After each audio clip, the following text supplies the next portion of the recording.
Buenas tardes. Les damos la bienvenida a la Feria del Libro de Madrid y a este pabellón CaixaBank de actividades culturales, en donde va a dar comienzo la presentación del libro Cambios sociales en tiempos de pandemia, del Centro de Investigaciones Sociológicas. Queremos informarles de que este acto va a ser emitido en directo a través del canal de YouTube de la feria. Por tanto, el público será filmado de espaldas y, en caso de intervenir o preguntar, también de frente. Si alguien, por protección de datos, no se siente cómodo en esta circunstancia, rogamos se traslade a las filas del fondo, que ya no hay, pero bueno, pero trasladáis a las filas del fondo. Empezamos ya. Muchas gracias. Tiene la palabra la directora de la Feria del Libro de Madrid, Eva Orue. Muchas gracias, María. Muchas gracias a todos por acompañarnos y muchas gracias a los autores del libro, al CIS, por pensar que este era un buen sitio para presentar este libro, Cambios sociales en tiempos de pandemia. No quiero ocupar mucho tiempo de esta presentación. Quiero agradecer a la ministra Darias que haya aceptado acompañarnos, al autor o al coordinador del trabajo, al señor Tezanos, que haya elegido, insisto, la feria como un lugar adecuado para presentar este libro, y al señor Torres y a Gilde Sánchez Morales que participen en esta presentación. La feria tiene este año la vocación de hacer algo más que ser un escenario de presentación de libros. Quiere ser un escenario de debates que afecten a la vida social, y es indudable que si algo nos ha afectado en los últimos meses, en los últimos años, de hecho no hubo Feria del Libro en el año 20 y la hubo reducida en el año 21, fue la pandemia de la que ahora se va a hablar. Estamos muy contentos de que una vez que hemos recuperado la normalidad en la feria y la normalidad en la vida, vengan a presentar un libro, que es lo que se hace aquí, y espero que el debate sea fructífero para todos. Tengo que ceder la palabra a Gilde Sánchez Morales, que será quien va a intervenir ahora. Quiero agradecerles de nuevo su presencia en la feria. Tengo que irme, lo siento, pido disculpas, pero ser directora de la feria yo pensaba que era algo glamuroso relacionado con los libros y básicamente se trata, debo decirlo, en estar de aquí para allá todo el día. No hago otra cosa más que andar. Estoy echando piernas. Espero que en algún momento esto me servirá para la vida futura, supongo. Pero bueno, muchas gracias, ministra, por acompañarnos y cedo la palabra a Gilde para que conduzca este acto. Gracias.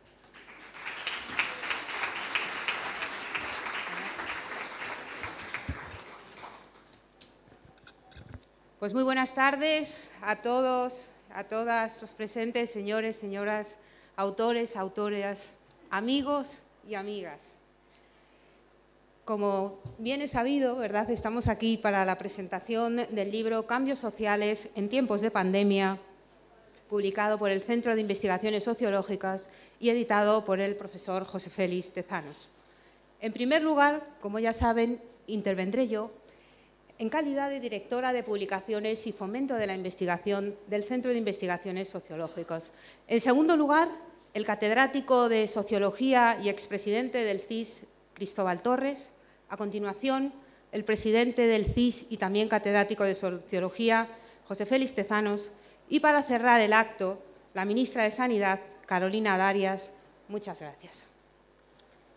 Un privilegio, desde luego, en calidad de directora de Publicaciones y Fomento de la Investigación del CIS, participar en la participación de esta obra, de este libro, compartiendo espacio con eminentes figuras y con todos vosotros y vosotras, si me permitís la licencia.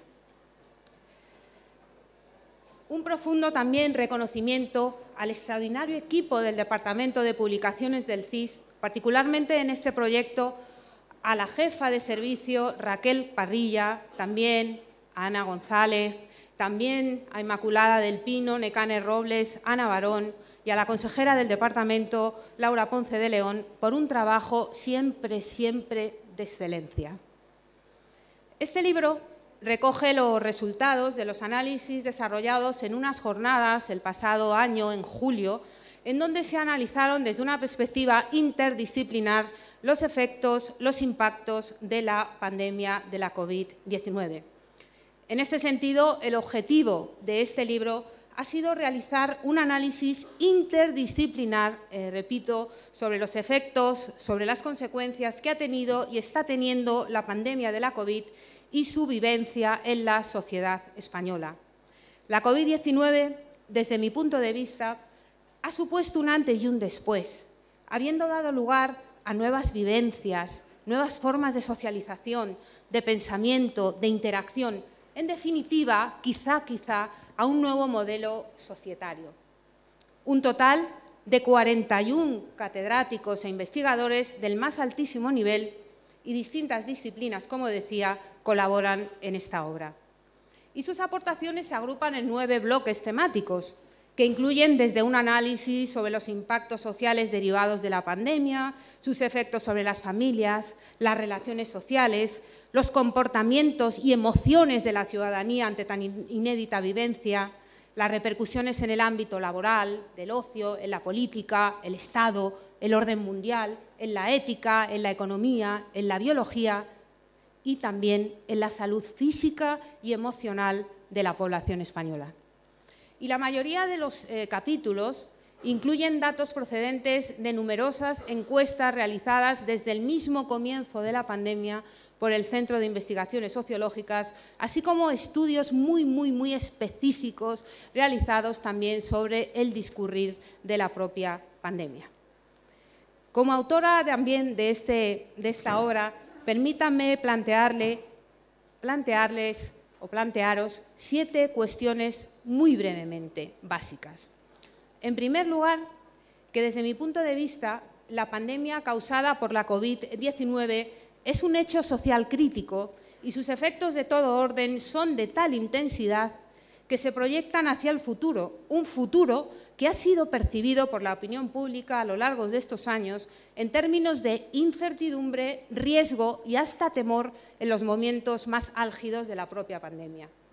En segundo lugar, indicar, también desde mi punto de vista, que en el lapso de referencia el día a día de los ciudadanos transcurrió a la par que entre la desventura por la vivencia del infortunio, entre la esperanza también por la llegada de las vacunas, que en un periodo de tiempo extraordinario, en menos de un año, llegaron al mundo más desarrollado fundamentalmente, y además en una trama, que esto hay que, yo creo, señalizarlo, de distanciamiento social, remarcado precisamente este distanciamiento social por la ciudadanía como uno de los efectos más negativos, tanto a nivel personal como social, de esta vivencia tan extraordinaria. En tercer lugar, indicar que los españoles tienen claro que sus hábitos sociales, sus hábitos de comportamiento han cambiado con cardinal peso de la comunicación virtual, subyaciendo la cuestión de fondo sobre si este fenómeno que hemos vivido, este fenómeno social, esta pandemia, nos conducirá hacia una profundización del individualismo o en su caso, nos llevará hacia la conformación de ligazones de naturaleza comunitaria. Las familias, en esta etapa de la humanidad, han sido nuestra salvaguarda, nuestro principal apoyo, a pesar de que esta separación física, como decía anteriormente, ha sido la que más ha conmovido a los propios españoles y encuestados por el CIS.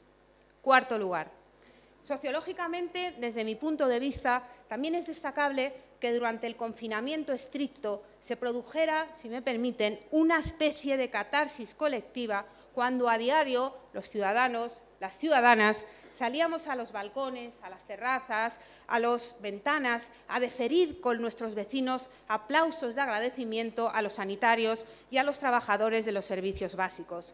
Desde luego fueron momentos de gran vibración, de estar juntos, de compartir miradas, de gritos de apoyo, creándose en ese contexto una colectividad de creencias y de sentimientos comunes ante la destemplanza. Quinto lugar, la aprensión entre la población de riesgo al contagio, muy visible en las encuestas del CIS, de poder enfermar y hasta de poder morir, dio lugar a que la sociedad se presentara como un conjunto, con un profundo sentimiento del todo, que se plasmó en frases como «todos a una», «todos podemos con el virus», «lo superaremos juntos», etc. Una sociedad atemorizada, amén de por el propio virus, por las afecciones nocivas sobre la economía, el empleo y el bienestar emocional de la propia población.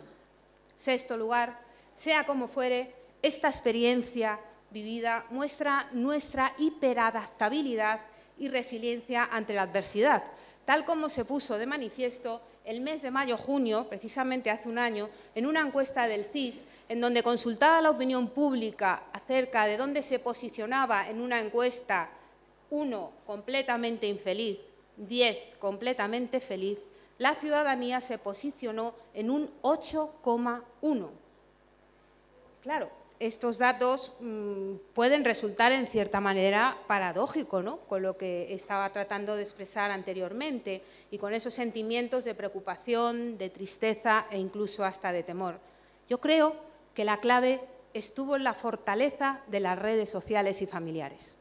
Séptimo y último lugar, a partir de las reflexiones anteriores, cabe requerirnos hacia dónde nos dirigiremos como civilización cuando realmente llegue la calma, llegue la paz, llegue la tranquilidad.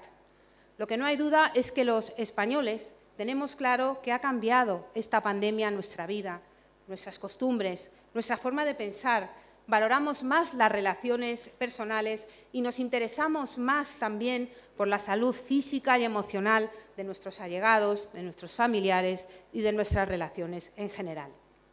En definitiva, para finalizar, el tema abordado en esta obra es del máximo interés para toda la sociedad en su conjunto, ya que trata, como decía, desde una perspectiva interdisciplinar de las consecuencias derivadas de la pandemia de la COVID-19, que desde luego ha mudado el día a día en los países y ciudadanos en todo el mundo, y en todas y variadas dimensiones, sociales, económicas, culturales, políticas, relacionales, sanitarias, etcétera. Pues muchas gracias.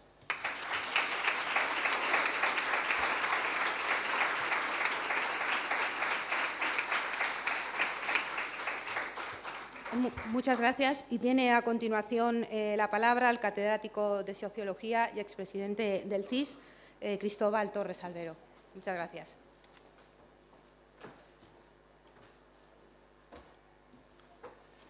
Bueno, buenas tardes a todos. Voy a intentar ser obediente. Me dijeron 10 minutos, no más. Voy a poner en marcha el cronómetro. Luego serán 12, pero bueno, el margen de error estadístico habitual de los sociólogos. Bueno, primero agradecer la amable invitación a José Félix Tezanos para participar en esta presentación. Agradecimiento en doble sentido, por supuesto personal, pero también institucional, ¿no?, por lo que supone de continuidad en el desempeño de las funciones, ¿no?, en la presidencia del CIS, de fomento de la investigación aplicada, análisis sobre la realidad social y los problemas sociales y, sobre todo, su expresión en forma de publicaciones, ¿no? Me viene a la cabeza, ahora lo comentábamos un poquito antes de empezar este acto, ¿no?, justo el España 2015, que tuve el honor de perpetrar hace unos años. Y en ese sentido, este libro que ahora presentamos, el Cambios sociales en tiempo de pandemia, desde luego continúa en esa misma estela. Desde luego, la COVID, ¿no?, el fenómeno de la COVID era un fenómeno de amplio impacto social, ahora entraré un poquito en ese aspecto. Era un gran reto que se planteaba para la comunidad de científicos sociales en los distintos países, pero claro está en nuestro país. Y yo creo que con respuestas como la que en este momento presentamos, ¿no?, que acometió el Centro de Investigaciones Sociológicas, pero también otras instituciones, otras asociaciones científicas y profesionales, ¿no?, como la propia Federación Española de Sociología, que también ha publicado otro notable libro al respecto. Creo que en ese sentido nuestro gremio, la comunidad, la pequeña comunidad de sociólogos españoles, la respuesta ante este desafío social, a mi modo de ver, ha sido positivo. Desde luego, el valor del libro que nos ocupa es muy alto, ¿no? Es en términos de lo que supone la comunicación científica, los patrones de comunicación científica, no hace sino sintetizar, analizar y considerar 33 estudios realizados, que se dicen pronto por parte del CIS, 21 barómetros y 12 encuestas específicas, que suponen más de 115.000 entrevistas. Y ese es un aspecto que yo quería poner de manifiesto por el valor añadido que suponen. Se expresa en 35 contribuciones y en un apéndice metodológico y en total ha vinculado 41 autores, ¿no? Es decir, que desde luego, en fin, es un número más que significativo de lo que suponen este tipo de esfuerzos colectivos, de retos colectivos para una profesión. Bueno, la pregunta clave, ¿no?, que creo que un poco, al menos alguien que tiene una impenitencia, en fin, no remediable, ¿no? Hacia la teoría social y a la teoría sociológica, es cómo podemos conceptualizar un fenómeno como el que ha supuesto la pandemia del COVID y todo el impacto que ha generado en la sociedad, ¿no? Bueno, yo recurriendo a los clásicos, anteriormente lo hablábamos un poquito antes de entrar y en mi contribución ahí está poner en manifiesto valor de los clásicos, pues quiero retomar uno, o bueno, más que uno, dos, ¿no? Porque creo que la forma mejor de entenderlo es como aquello que, retomando un poco a Emile Durkheim, ¿no?, que hablaba de los hechos sociales, su sobrino Marcel Mauss hablaba de fenómeno social total o hecho social total, ¿no? Bueno, pues efectivamente yo creo que esa es la mejor consideración que cabe para atender el fenómeno de la COVID y el fenómeno en general pandémico que hemos sufrido como sociedades, ¿no? Porque a esos rasgos tradicionales de Durkheim, que todos nos sabemos, ¿no?, de la externalidad, de lo coercitivo como rasgo definitorio del hecho social, Marcel Mauss le añadió el de alcanzar a todos los ámbitos de la sociedad, de ahí ese calificativo final de fenómeno hecho social total. Y yo creo que esta afectación total de lo que ha supuesto la pandemia por COVID es lo que magníficamente ha sabido captar el libro del Centro de Investigaciones Sociológicas editado por el profesor Tezanos. ¿Por qué? Porque no se limita solo al núcleo central de lo que sería la preocupación habitual de los sociólogos, que es la estructura social, los impactos, por tanto los cambios sociales, sino que se adentra en todos los ámbitos, en las distintas dimensiones, en las distintas realidades de la sociedad. Hay todo un epígrafe general dedicado a la economía, a las consideraciones del derecho, a la ética, de la mano de prestigiosas filósofas, a la biología, a la salud mental, aquí tenemos también, he podido saludar a algunos de los autores, a las emociones, es decir, resume todo un compendio de lo que deben de ser, desde esa perspectiva interdisciplinar, el tratamiento desde las ciencias sociales y ciencias conexas a lo social, como la psicología, ¿no?, pues discutible en qué ámbito ya podemos encuadrar, o las ciencias jurídicas, un fenómeno de esta magnitud.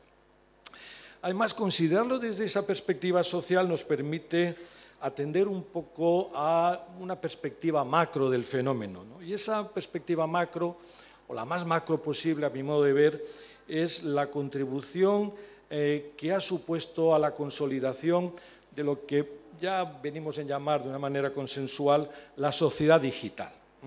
Es decir, esa idea de que, en definitiva, las pandemias suponen un estímulo significativo, un factor precipitante para impulsar y para consolidar todos los cambios que previamente ya se estaban produciendo en perspectiva histórica, ¿no?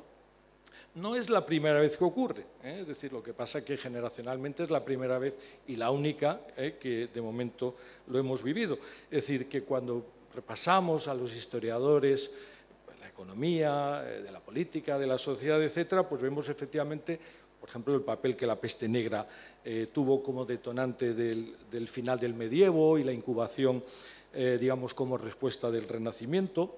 ¿Qué duda cabe que las distintas olas del cólera que se sucedieron a lo largo del siglo XIX, pues fueron un elemento, una contribución crucial, un factor precipitante decisivo para toda la transformación de los núcleos urbanos, para la aparición de las grandes metrópolis que veían estrangulada su potencial desarrollo demográfico, económico, etcétera, por efecto claramente de esta bacteria, ¿no?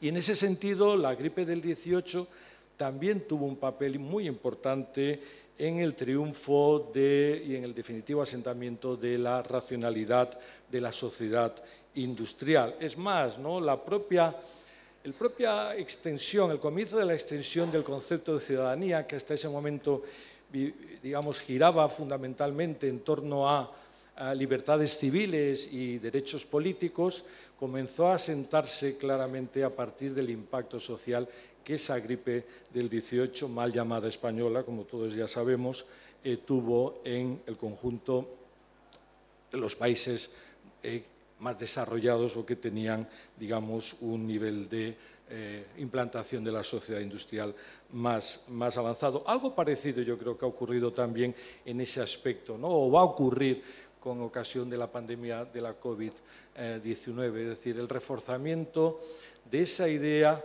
de una ciudadanía plena de derechos sociales, que, insisto, comienza en esos años 20 como respuesta a esa pandemia de gripe del 18 y que, desde luego, a mi modo de ver, se va a extender claramente en las próximas décadas, en los próximos quinquenios, en nuestras sociedades contemporáneas digitales.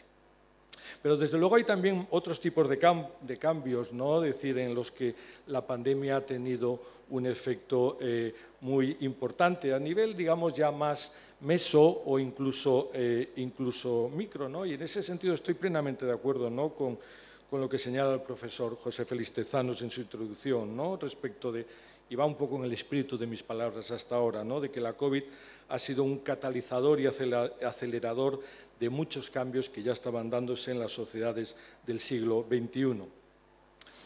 Desde luego, en el ámbito de la comunicación, aunque sin exagerar, ¿no? Muchas veces tendemos, el capítulo de la comunicación es el que a mí en su momento me asignaron y, como buen obediente, pues asumí en su momento para explotar y considerar.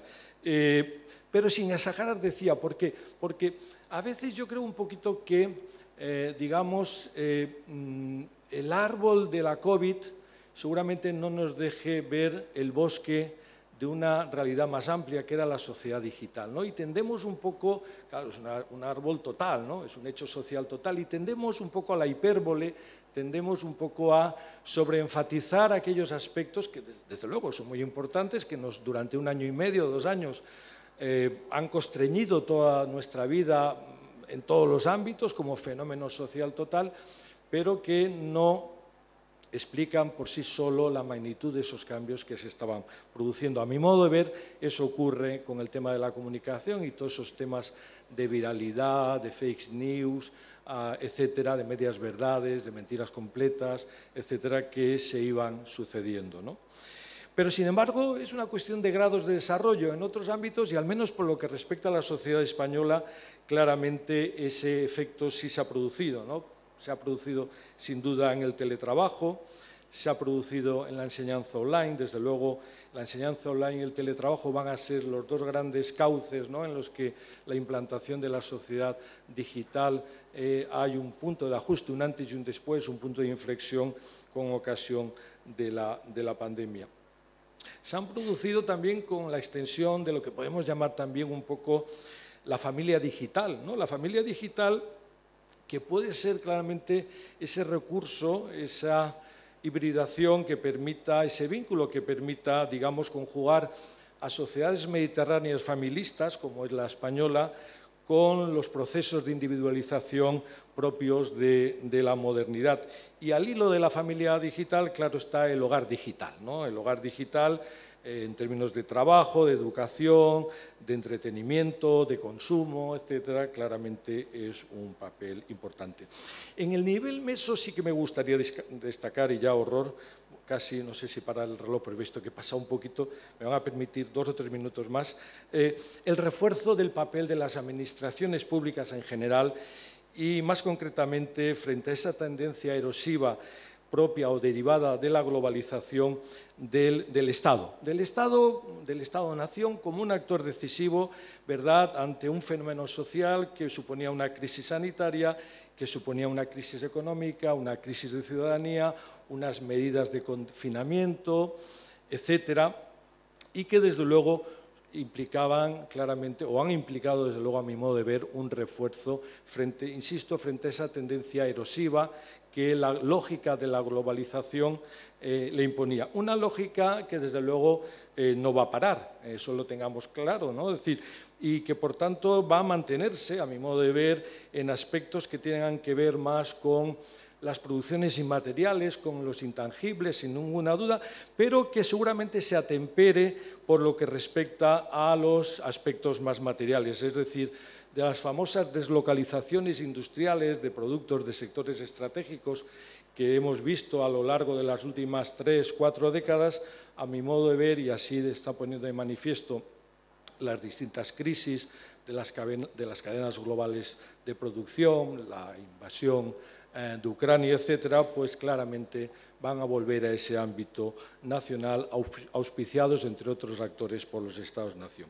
Bueno, acabo ya, pero no puedo acabar, claramente, para otro impenitente sociólogo de la ciencia y la tecnología, pues dedicado un poquito también a poner de relieve, ¿no?, el papel de la ciencia y la tecnología en esta pandemia, ¿no? Eso que ya, ese binomio indisoluble que ya llamamos, bueno, con ese apócope de tecnociencia.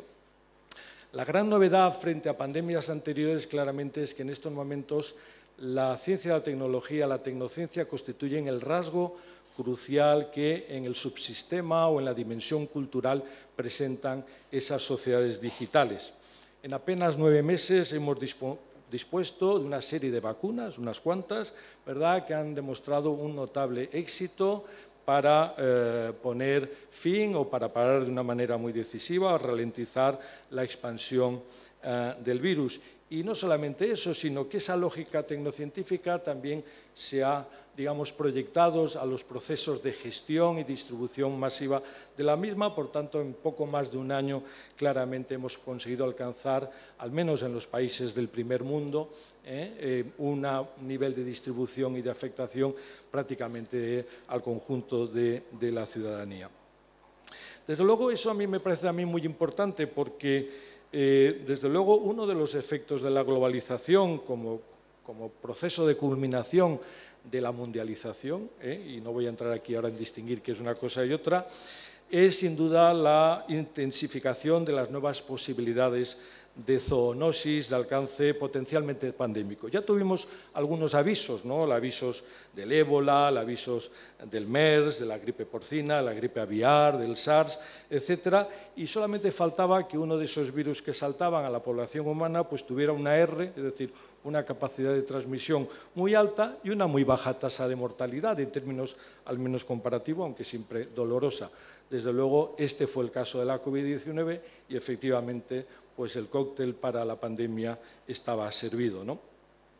Termino, bueno, cosas también positivas a mi modo de ver de lo anterior, y es que esa tradicional ambivalencia que se había instalado en las sociedades de la información, en las sociedades postindustriales avanzadas, ¿no?, con respecto a la ciencia y la tecnología, que daban por descontado, ¿no?, ese mecanismo de retornos positivos de la ciencia y tecnología, pero que descontaban, y de ahí la ambivalencia, ¿no?, todas aquellas posibilidades de alteraciones de los ciclos básicos de naturaleza, de impactos ecológicos, etcétera, desde luego están girando, ¿no?, y así se pone de manifiesto en las actuales encuestas, ¿no?, que vamos viendo y que van apareciendo por distintas instituciones, de nuevo hacia una imagen más positivista, más meliorativa, perdón, más positivista, no, más positiva, más meliorativa, muy propias de ese cognitivismo ilustrado con los que la Ilustración claramente anunció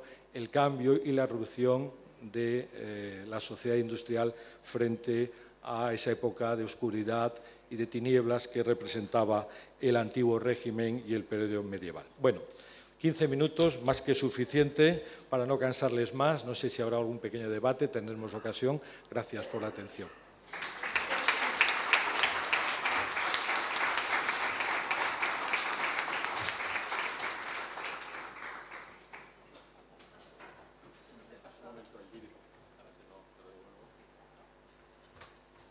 Buenas tardes y gracias a todos por asistir a este acto, especialmente a las personas del CIS que han colaborado también con Gilde en la preparación de este libro y a varios de los autores que viven en Madrid y que han tenido la amabilidad de acompañarnos. Estamos hablando del libro, pero el libro se ha empezado a difundir hace poco. Yo digo, a veces los académicos somos un poco irónicos, que es un buen mamotrec. Son 1000 páginas, pero 1000 páginas en las que yo creo que no sobra ni un gráfico ni un argumento. es una concurrencia, digamos, de esfuerzos de un total de 41 personas, como resultaba el profesor Cristóbal Torres, y entre los más reputados especialistas académicos y del mundo de la ciencia en los respectivos campos, que además empezamos a trabajar y a coordinarnos, y me parece que esto es importante recordarlo o citarlo, desde primeros del mes de abril. Es decir, los primeros indicios de que estábamos ante la posibilidad, ante la inminencia en nuestro mundo actual, que no habíamos conocido muchas generaciones, de una pandemia de enorme capacidad expansiva y de riesgo. La mortandad inicial era terrible, sobre todo en el personal sanitario. Es decir, cuántos médicos, enfermeras, enfermeros sufrieron los primeros embates sin tener ni siquiera los medios adecuados. Las sociedades no estaban preparadas para un fenómeno social global, como decía Cristóbal, que yo coincido con él. Coincido en eso y en muchas cosas en la exposición, lo cual me alegra mucho.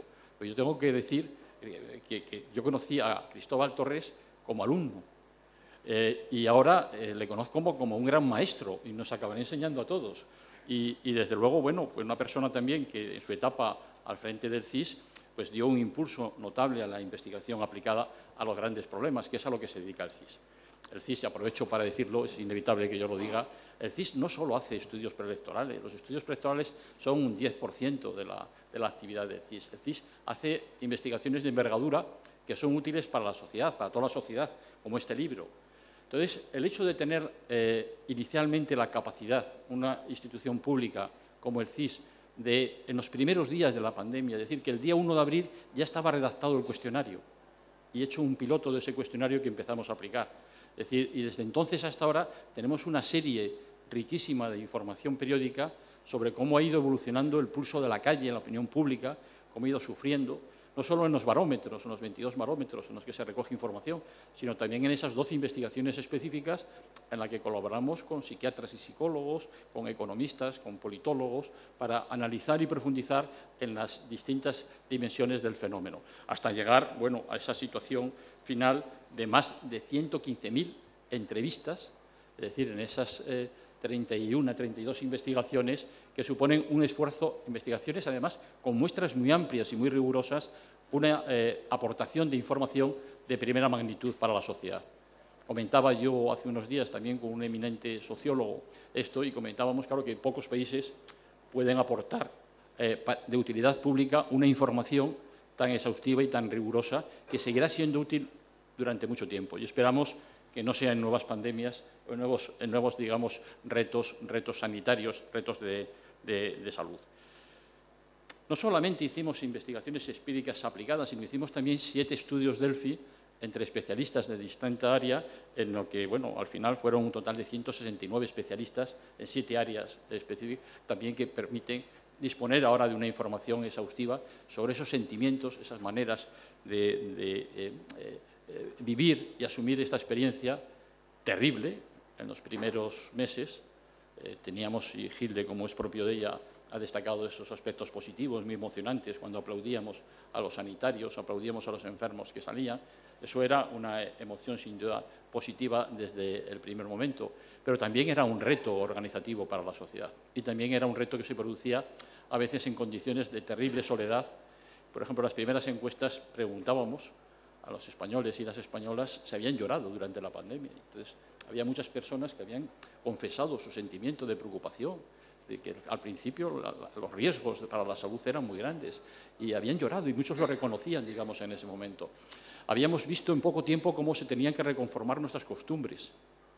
Visto desde el presente parece que es poca cosa, pero de pronto que nos digan que tenemos que quedarnos en nuestras casas sin podernos movernos es algo de un tremendo impacto para la gente joven. La gente joven en la que estamos viviendo en mundos en los que la interactividad es extraordinariamente importante para la moderación, para disfrutar de la vida, de las oportunidades que ha dado el progreso y la ciencia y demás. Entonces, eso todo chocó de pronto, fue un auténtico shock. El shock del coronavirus lo hemos absorbido bastante razonablemente en nuestras sociedades. Unas mejores, otras peores, pero lo hemos absorbido y hemos tenido capacidad para dar respuesta a este fenómeno. Es un fenómeno que inicialmente, como ya señalaba también Cristóbal Torres, pues se vivió como un fenómeno social global que afectaba a muchas dimensiones de la vida, no solo a una dimensión de la vida. y que hemos tenido la suerte, absolutamente la fortuna, de que esto se produjera, puede parecer una paradoja, en el año 2020. Si esto hubiera tenido lugar 30 años antes, nos imaginamos cuál hubiera sido el efecto sobre la sociedad, sin móviles, sin Internet, sin capacidad de telecompra, de suministros. Es un reto tremendo. Lo cual quiere decir que también esos avances de la sociedad, yo creo que lo digital es una etapa, pero la sociedad científica, tecnológica, en el que la ciencia ocupa un papel central. No sabemos cómo, porque la física cuántica va a hacernos replantear lo de digital probablemente, pero es una sociedad que tiene una enorme capacidad de crecimiento y de generación de riqueza y bienestar. Entonces, en este momento la ciencia nos proporciona, los avances en la ciencia nos proporcionan ese enorme caudal de posibilidades.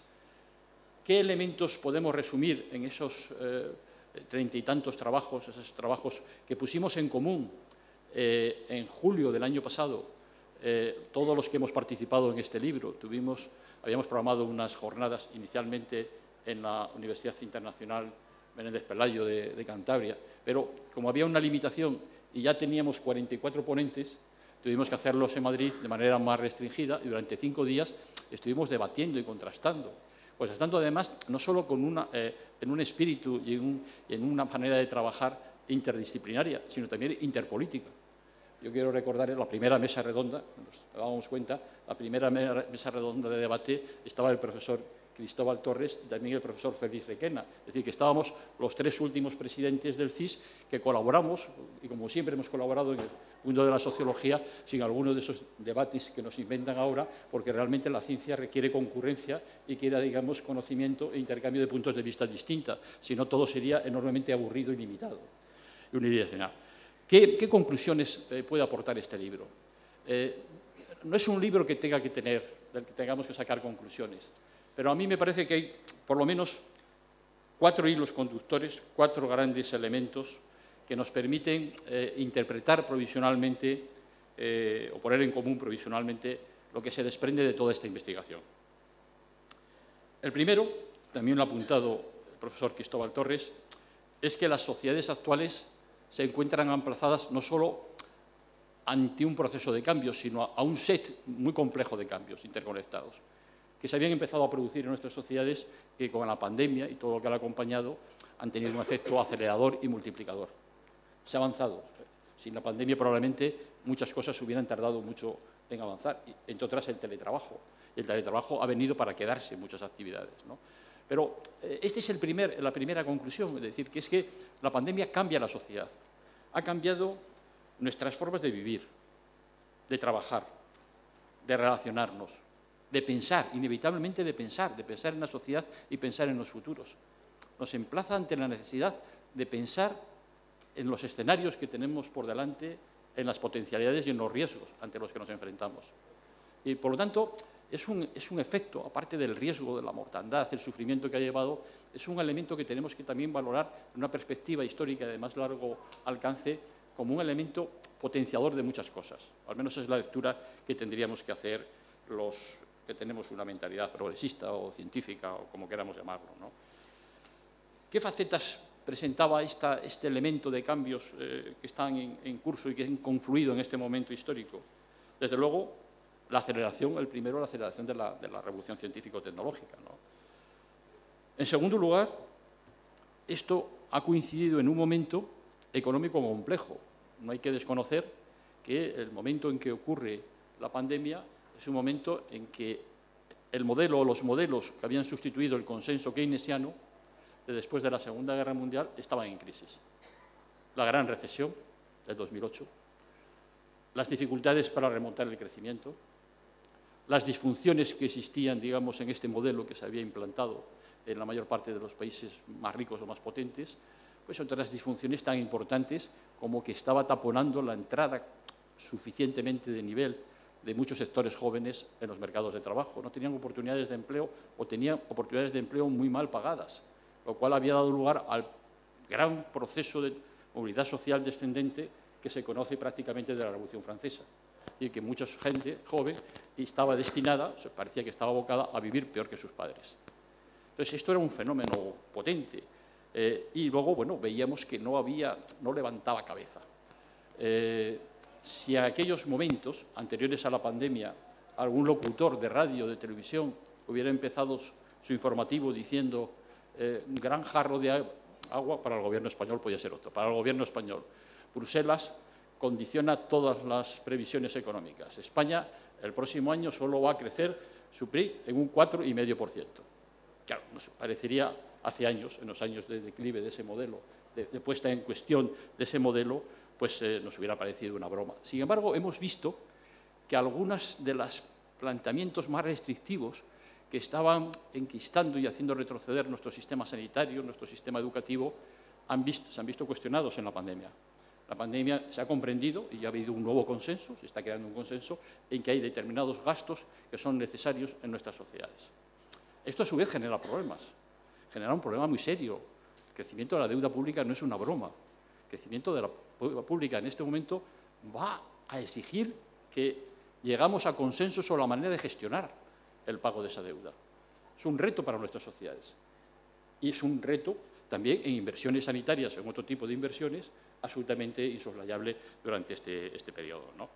Bueno, este es el conjunto, el contexto político, sociológico y de mutación de las estructuras sociales que tiene lugar en la pandemia, y me parece que eso es un punto en el que todos coincidimos. Ha tenido lugar ese proceso.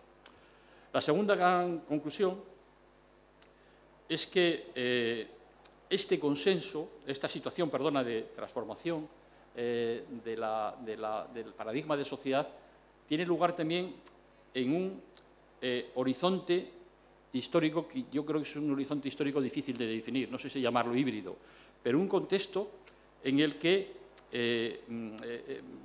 no sabemos qué es lo que viene después de esto. Después de la Gran Depresión, por referirnos solamente al último periodo histórico, lo que vino fue el conflicto, el tensionamiento, los fascismos, el estalinismo, la Guerra Mundial. Un desastre, digamos, para la humanidad en muchos aspectos. Luego hubo un periodo, y algunos pensamos un periodo de inteligencia constructiva, que fue el consenso keynesiano, los 30 felices años o los 30 grandes años, y luego se abrió nuevamente las estructuras políticas en nuestras sociedades. Yo creo que una segunda conclusión de lo que ha ocurrido es que el coronavirus y lo que han padecido nuestras sociedades está forzando, de alguna manera, la necesidad de construir una respuesta inteligente y fuerte ante los peligros e incertidumbres de sociedades muy ricas, pero muy dinamizadas, no se sabe en qué sentido, en qué dirección, con muchas incertidumbres. Yo creo que eso es un elemento positivo. Y yo creo que en este momento son muchos los que ya dicen que en nuestras sociedades ya se pueden identificar los elementos de ese gran nuevo consenso que necesitan sociedades complejas como las actuales. Gran parte de las actuaciones políticas en muchos países durante el periodo de la pandemia apuntan a ese consenso. La utilización de determinados instrumentos económicos, los refuerzos, la necesidad de reforzar los valores de la democracia, de la tolerancia, de la capacidad de convivencia, de la educación, de la ciencia, de la tecnología. Bueno, yo creo que el consenso ese no ha fraguado, existen mentalidades, existen enfoques en la economía en la que hay más coincidencia de lo que parecía, desde luego más que lo que había hace muy poco tiempo, y existe en este momento bastante consenso con las prioridades políticas. A mí me parece que eso es una de las consecuencias más importantes de lo que ha ocurrido en los últimos años. En las últimas encuestas del CIS estamos viendo ya que las dos grandes prioridades que define la opinión pública sobre lo que tiene que intervenir el Estado o los gobiernos son sorprendentes desde el punto de vista de la perspectiva anterior, porque la primera es fomentar la ciencia y las tecnologías. No construir puentes, no construir no sé qué, la ciencia y la tecnología. Y la segunda, la sanidad y los sistemas de cuidados. Eso es lo que en este momento está demandándose en nuestras sociedades. Si eso no se entiende, y los gobernantes, no solo en España, sino en el país, no entienden que esa es la demanda ciudadana, que se demanda seguridad, cuidados y progreso científico. Hay una confianza en la ciencia después de la COVID muy importante. Se ha dicho aquí que se nos ha aplicado una vacuna que es de ciencia ficción. Se nos ha aplicado en pocos meses millones, cientos de millones de vacunas. Y a pesar del problema de las mascarillas inicial, bueno, cómo nuestras sociedades han sido capaces de generar, digamos, productos sanitarios en esas cantidades, en esas magnitudes. Y ahora tenemos vacunas de otras generaciones, que ya no solamente nos van a prevenir sobre este virus, algunas en las que han trabajado científicos españoles en el Consejo, de manera muy prioritaria. Entonces, claro, esa confianza en la ciencia, esa comprensión de que la ciencia ayuda nos ayuda a vivir mejor, a vivir más razonablemente, pues yo creo que ha impregnado la opinión pública, y la opinión pública en este momento pues, bueno, está situada en ese horizonte. Si no se avanza en esa situación, si no se aumenta el presupuesto de manera notable en medida de las necesidades sanitarias y demás, pues sin duda habrá que ser conscientes de que eso tendrá un coste en la opinión pública. Eso hay que entenderlo claramente. Hay una tercera línea de conclusiones más en fin, relativas, más genéricas y demás y tal, es la de todas las nuevas experiencias de vivir lo social. Es decir, a pesar de todo, yo creo que el shock del coronavirus nos ha dejado preocupados. Vivimos en sociedades de riesgo, desde otro punto de vista, pero es el riesgo a la salud en este momento. La interacción social, que es lo que constituye la base de nuestras sociedades, ya no solamente se ve como una fuente de gratificaciones, de crecimiento de la personalidad, sino se ve como un factor de riesgo. Todas las prácticas de la costumbre. Yo creo que de la COVID, que se está ajustando y demás y tal, salen sociedades que van a ser mucho más hogareñas. O sea, los porcentajes, los tiempos que se permanecen en el hogar, ya hoy, desde luego, durante la pandemia, pero actualmente, son mucho mayores que lo antes se vivía en la calle. Y con ganas, porque estamos viendo en esta feria también una expresión de la necesidad de salir, interactuar, comprar y demás y tal. Pero lo estamos viendo de otra manera. En este próximo barómetro que empezamos mañana, no sé si está por aquí Ángel, estará, bueno, supongo que, no sé si está ahí atrás, no, en este próximo, y a sugerencia suya, sí está sentado, lo veo allí, a sugerencia suya, pues vamos a introducir una serie de preguntas sobre las prácticas muy españolas de darse mucho la mano, de darse 2 besos cada vez que nos vemos, es decir, cómo lo está viviendo y experimentando mucha gente. Venimos forzados por una inercia anterior, pero probablemente va a haber un reajuste de muchas de esas pautas. Por lo tanto, yo creo que eso va a ser, digamos, las nuevas maneras de vivir lo social y entender lo social, va a ser una de las grandes referencias que salen de esto. Y la cuarta gran referencia es, bueno, también lo ha apuntado Cristóbal en su intervención, es decir, ¿qué de positivo puede salir de esto? O sea, la pandemia y todo lo que hemos sufrido y pasado también puede ser un estudio, un elemento de estímulo para el futuro, un estímulo importante para el futuro. Él lo dijo, después de la peste negra vino el Renacimiento, después de la peste negra vino un fomento y un nuevo enfoque de la ciencia como ciencia, no como neotomismo, como queramos llamarlo, sino como un saber práctico, aplicado y demás. Es decir, las sociedades, la civilización, a veces más lentamente y a veces más rápidamente, pues la verdad es que responde a los retos que se le plantean y puede responder de manera creativa. Eso es lo positivo que tiene el espíritu del ser humano. Yo creo que en este momento el potencial de nuestras sociedades, de nuestros científicos, de nuestros filósofos, de nuestros psiquiatras, sociólogos, politólogos, tienen que aportar perspectivas en esa dirección. ¿Qué es lo positivo que puede salir de esta experiencia?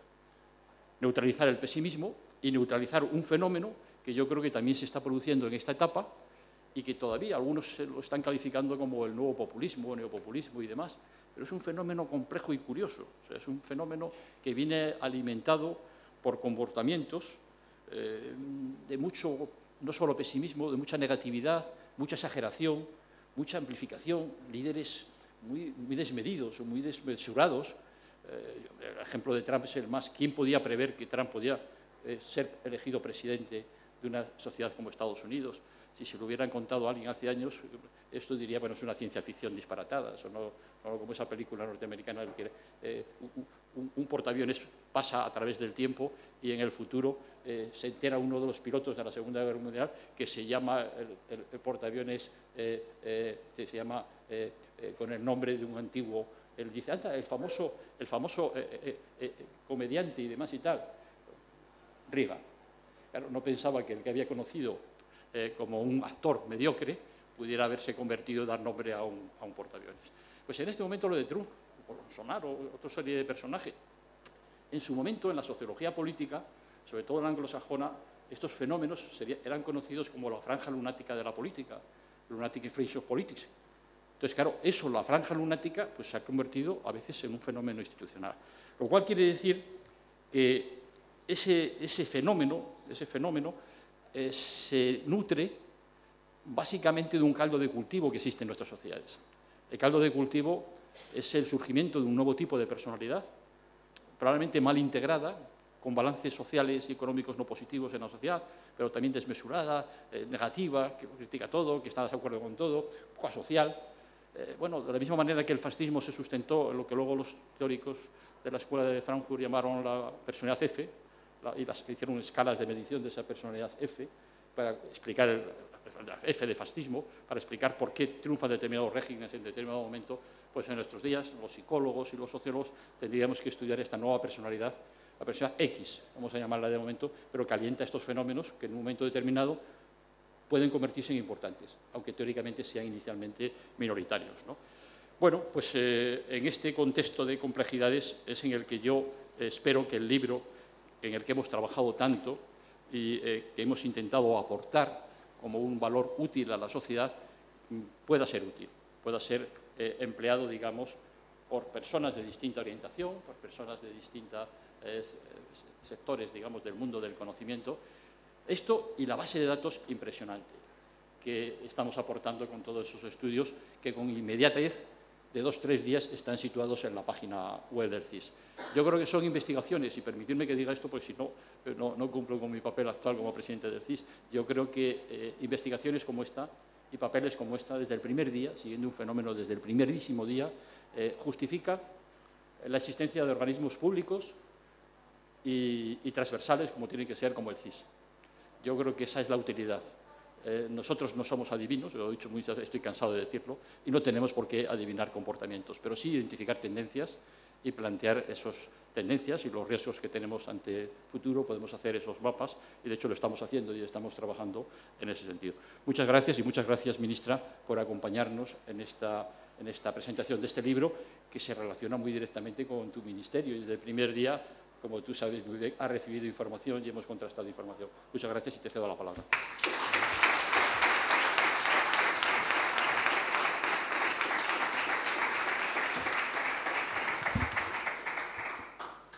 Estimado presidente del CSIS, secretario de Estado de Relaciones con las Cortes, expresidente del CSIS, directora de publicaciones también del CSIS, medios de comunicación, señoras y señores que han tenido a bien estar esta tarde compartiendo la presentación de este libro, saludos cordiales. Entenderán que para mí estar aquí en esta feria es un placer. Antes decía la directora que más que un espacio de debate, si me permiten, yo creo que está siendo un lugar de encuentro. O mejor dicho, un lugar de reencuentro. Después de estos 2 años en los que la actividad se ha retomado, creo que es un motivo de... El libro se cayó, pero se mantiene. No he hecho nada. Decía que este espacio de reencuentro para presentar este libro importante, Cambios sociales en tiempos de pandemia, editado por el CSIS y por el presidente del CSIS, José Félix Terzano, a quien agradezco la invitación y la perseverancia para estar aquí. Gracias, Félix. Y quiero comenzar reconociendo el excelso trabajo que aporta reflexión, pero aporta reflexión serena, reflexión necesaria y reflexión que permite seguir caminando hacia el futuro. Porque el trabajo realizado por Tezanos, por Rosario Sánchez, por Cristóbal Torres y por el resto de autoras y de autores de altísimo nivel han permitido realizar un análisis minucioso sobre las implicaciones que esta maldita pandemia ha tenido en todos los niveles de nuestra vida: social, económico, emocional, laboral, político y, por supuesto, también a nivel de salud de la población. De ahí la articulación de un conjunto, de un paquete de medidas por parte del Gobierno de España para abordar todos los ámbitos que le he dicho, porque nada era como hasta entonces sucedía y, por tanto, también la acción del Gobierno ha tenido que ser extraordinaria y acorde con la situación del momento. Miren, cualquier crisis supone la alteración de una parte de todos nosotros, pero la llegada de este virus, que amenazó nuestro bienestar y nuestras expectativas, desencadenó ciertamente y de manera excepcional una serie de reacciones y de movimientos que, como dice Cristóbal Torres en su capítulo, ha tenido impactos y consecuencias de toda naturaleza. Porque lo que para nosotros por aquel entonces era cotidiano se volvió un imposible. Se volvió imposible volver a abrazar a la gente. Se volvió imposible volver a ver a la gente. Se volvió imposible hacer lo que siempre hacíamos. Los abrazos fueron quimeras. Y como dice también en la introducción, contábamos con algunos antecedentes, algunos más recientes, el VIH, el ébola, otros más antiguos, como la peste o la lepra, que también han hablado aquí. Pero es verdad que en los últimos 100 años ninguna pandemia había alcanzado la magnitud que ha alcanzado esta. Recuerdo siempre algo que digo muy a menudo, y ahora que en esta intervención, y para poder hacerla nos permite, si acaso en esta velocidad de vértigo que tenemos a día con la agenda, pararte un momento, mirar atrás y reflexionar algo tan necesario. Nosotros entramos en esta pandemia sin cartas de navegación, ni en el ámbito científico, ni en el ámbito social, ni en el ámbito laboral, pero tampoco en el ámbito político. No teníamos cartas de navegación. Y desde luego lo que nos ha servido, las distintas acciones que hemos desarrollado cada uno de nuestros ámbitos, yo le voy a hablar del que me corresponde como ministra del Gobierno de España. Necesitamos, para poder llevar acciones que el leitmotiv de las mismas, el único objetivo que tenían era salvar vidas, ha sido absolutamente imprescindible contar con el pulso de la ciudadanía y ver cómo ésta estaba recibiendo la amenaza de una pandemia y también cómo estaban impactando estas medidas inéditas que en algunos casos estábamos tomando, íbamos poniendo en marcha, tan pronto como la evidencia científica siempre nos iba abriendo el camino. ¿Cómo impactaba en la vida de la gente el aislamiento domiciliario? ¿Cómo impactaba el cierre de las escuelas? ¿Cómo lo hacía el distanciamiento social?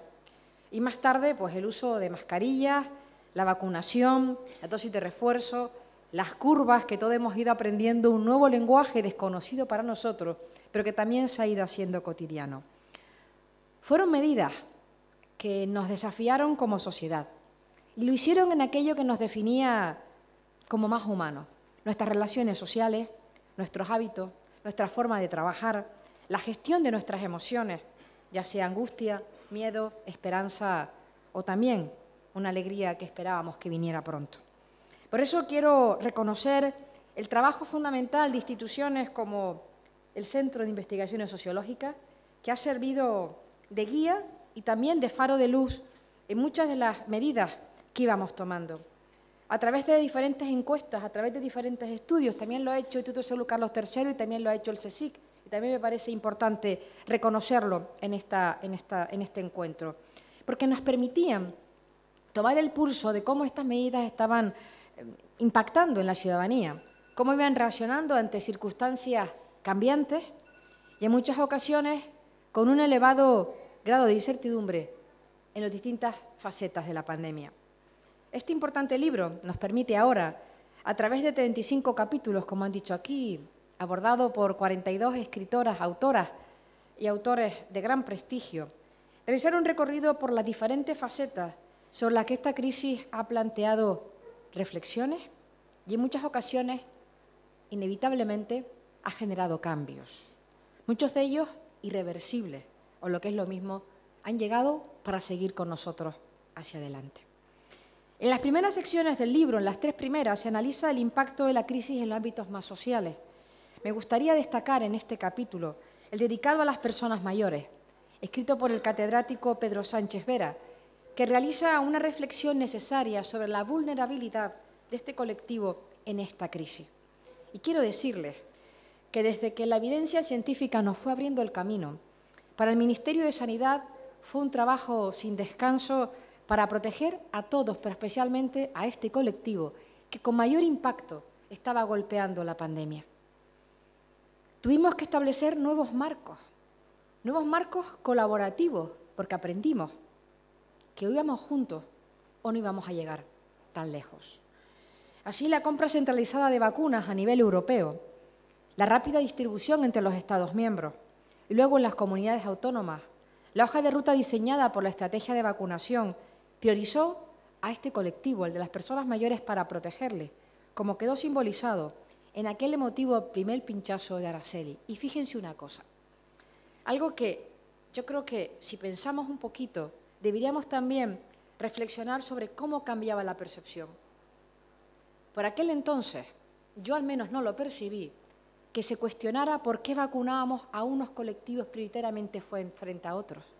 La gente entendía los principios éticos robustos de lo que estaba basado en la estrategia de vacunación. Por supuesto, los principios científicos, que eran los que nos han abierto el camino. Los avances de la humanidad han llegado siempre de la mano de la ciencia, pero ahora especialmente para ver la luz en este túnel de la pandemia. La estrategia de vacunación permitió, frente a esos principios éticos, que la ciudadanía entendía cuál era el siguiente colectivo a vacunar. Y una vez completado este turno, grupos etarios, por edad.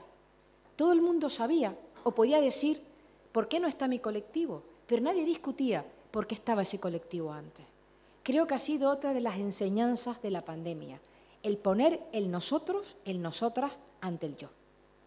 Algo muy importante. Aquel pinchazo de Araceli no fue solo un símbolo. Aquel pinchazo de Araceli fue un acto de compromiso colectivo, de que como país tenemos que sentirnos tremendamente orgullosos. España fue el primer país de la Unión Europea en tener vacunado al 100% de su población mayor de 80 años. Y ahora, tras la campaña de vacunación masiva, somos el referente internacional al tener vacunado al 92,6% de la población mayor de 12 años. Todo un éxito de país. Hemos inoculado 94 millones de dosis. Hemos vacunado con pauta completa a más de 40 millones de personas en este país. Más de 25, ya llegando a casi 25 millones de personas, tienen dosis de refuerzo. Son cifras ciertamente espectaculares. Y espectaculares que ha sido producto de un éxito colectivo, de un esfuerzo colectivo, de un esfuerzo de país. Y eso también marca una diferencia. Porque la pandemia nos ha dejado muchas lecciones. Una de ellas, o otra de ellas, que también quisiera compartir en este encuentro, es la importancia de la cultura del cuidado. Quizás hasta ahora no habíamos sido capaces de valorar lo importante que es curar, pero también cuidar.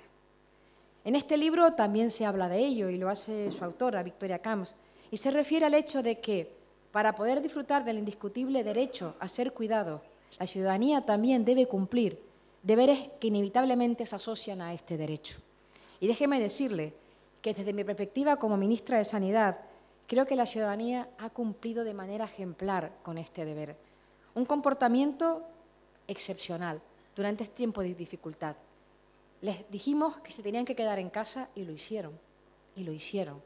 Les dijimos que había que ir a vacunarse y respondieron de manera masiva, dando un ejemplo no solamente a este país, sino al resto del mundo. El compromiso de la ciudadanía con la campaña de vacunación es reconocido y admirado en todo el mundo.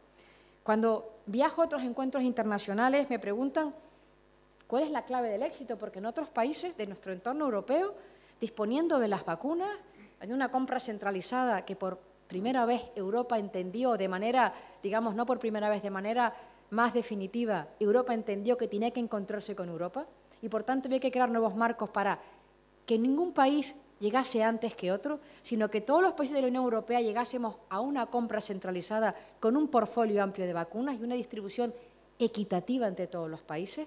Otra de las lecciones de la pandemia, la compra centralizada ha llegado para quedarse. Está siendo ya un ejemplo de adquisición de nuevos medicamentos porque competimos mejor, sobre todo frente a terceros, en este caso compañías farmacéuticas, y obtenemos mejores resultados y accesos equitativos para todos los países y especialmente para la ciudadanía europea. Y cuando me preguntan cuál es el éxito, yo les digo que son dos las claves, a mi modo de ver, del éxito. Uno se llama Sistema Nacional de Salud y otro se llama cultura vacunal. De esa responsabilidad ejemplar de la ciudadanía que se entendía que yéndose a vacunar cada uno de ellos, estaban vacunando y protegiendo a los demás. Era un acto de solidaridad colectiva del nosotros frente al yo. Un nosotros que iba mucho más allá y que tenía un componente diferencial y también ha sido un cambio producido por el impacto de la pandemia. Y también el hecho de tener un sistema nacional de salud que ha promovido la cultura del cuidado en todas las etapas, especialmente en primaria con a los niños y las niñas con sus padres y madres. Y también otras estrategias del Sistema Nacional de Salud que lo que promueven es la salud y el cuidado de esta. La población ha cuidado en el Sistema Nacional de Salud.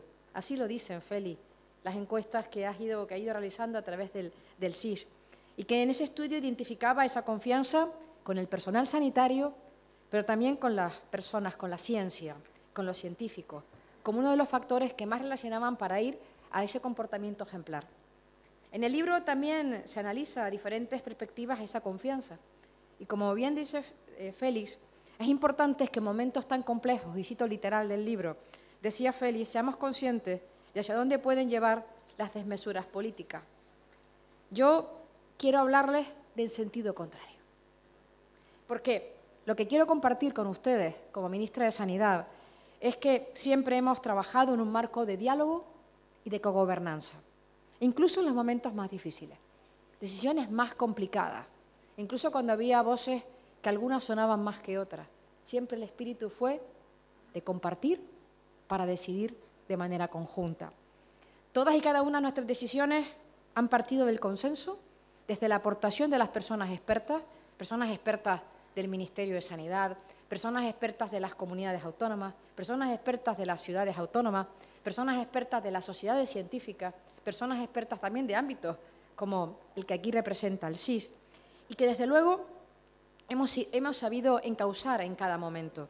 Les puedo asegurar que el clima de quienes conformamos el Consejo Interterritorial ha sido siempre de máxima seriedad y máximo respeto, como no podía ser de otra forma. Pero también es cierto que la pandemia, tal y como se reflexiona en uno de los capítulos de este libro, dedicado al impacto en la política y en el Estado, nos ha hecho conscientes, quizás como nunca, del valor de lo público, de nuestras fortalezas y las necesidades de mejora de nuestro Sistema Nacional de Salud. El valor de lo público ha quedado acreditado sobradamente con un sistema de salud público como el nuestro, universal, garante de equidad y de accesibilidad y sostenido por unos profesionales sanitarios que han mostrado lo mejor del sistema. Pero también hemos aprendido la necesidad de reforzar las capacidades, todas y cada una de las capacidades del Sistema Nacional de Salud, las tradicionales, las asistenciales, la de intervenir cuando llega la enfermedad, pero especialmente la preventiva, la de inteligencia sanitaria, la de resiliencia y también la de desarrollo profesional. En concreto, y en línea con las reflexiones compartidas en este libro, hemos sido conscientes de la necesidad de tener que mejorar nuestra capacidad de vigilancia en salud pública para poder anticiparnos a los retos presentes y futuros con estructuras y con recursos humanos que respondan a necesidades presentes, pero también a las que nos pueda deparar el futuro. Por lo que está claro es que el futuro puede pasar cualquier cosa y nosotros del ámbito de salud tenemos que estar preparados para los retos presentes, pero especialmente para los futuros. Así, el aprendizaje producido por la pandemia ha generado también cambios a nivel administrativo, a nivel ministerial, potenciando estructuras en la nueva vigilancia en salud pública, porque tenemos que ser capaces con la red de vigilancia de poder coordinar para anticiparnos y especialmente impulsar los cambios que requiere el Sistema Nacional de Salud. Y la última parte del libro se dedica a analizar el impacto especialmente en algo que era una pandemia silente, pero que la crisis de la COVID ha exacerbado, y es el impacto de esta sobre la salud mental. En la encuesta sobre salud mental de los españoles que realizó el SIS en febrero del año 21, fue una herramienta clave también para terminar de constatar en los trabajos que ya estábamos realizando en el Ministerio y darnos cuenta de que teníamos que actuar sin demora. Constatábamos así por la encuesta que los españoles y las españolas se sentían más preocupadas, que tenían más depresión, que tenían ansiedad, que tenían angustia, que lloraban también sin saber y que muchas veces, muchos de nosotros, no teníamos ganas de levantarnos y no sabíamos por qué. Porque nos puede pasar a cualquiera. Aprendimos que esas alteraciones afectaban en mayor medida a grupos más vulnerables, como son también nuestros niños, nuestras niñas y nuestras adolescentes. Pero también aprendimos a hablar de aquello que hasta ese momento habíamos silenciado. Ser conscientes de nuestra vulnerabilidad nos permitió abordarla. Pasamos del silencio al debate y del debate a la acción. El Gobierno de España situó a la salud mental en el epicentro de las políticas públicas. Allí, desde el Ministerio de Sanidad, creamos la especialidad de psiquiatría infantil y de la adolescencia y en el seno del Consejo Interterritorial desde la cogobernanza, desde el consenso, actualizamos la estrategia de salud mental que no se actualizaba desde hacía más de 12 años. Y lo hicimos de la mano de las sociedades científicas, de las asociaciones de pacientes y de familiares y también de la mano de los profesionales sanitarios. La pandemia nos enseñó que teníamos que actualizar todas nuestras herramientas, todas, sin dejar ninguna atrás. Por eso, tras la actualización de la estrategia de salud mental, hemos aprobado el Plan de Acción de Salud Mental 22-24, financiado con cargo a los presupuestos generales del Estado con 100 millones de euros. Este plan ya está en marcha. Y fruto del compromiso del presidente del Gobierno, en una respuesta a una demanda social sin precedentes, hemos puesto en marcha el teléfono 024, la línea de acción a la conducta suicida, que supone, como reza el lema de la campaña, una llamada a la vida. Porque, como dice Adela Cortina, con palabras sabias en este libro, debemos aprovechar cuanto hayamos podido aprender de tanto sufrimiento para construir un futuro distinto. Este libro ofrece una oportunidad excelente para seguir reflexionando y seguir construyendo un futuro mejor, un futuro de más esperanza.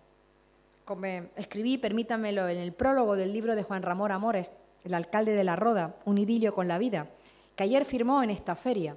En su prólogo dije: la vida nos pone a prueba desde que nacemos. Lo sabemos, aunque desconocemos cuándo.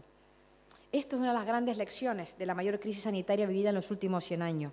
Ser capaces de anticiparnos con valentía y con audacia al futuro que nos espera y que tenemos que construir este todo. En esto está comprometido el Gobierno de España, su presidente, aprovechando todo el caudal de conocimiento que acumula este país para tener la visión de futuro necesaria que España necesita. Y estoy convencida que este libro estará también entre esas coordenadas. Muchas gracias por el trabajo realizado.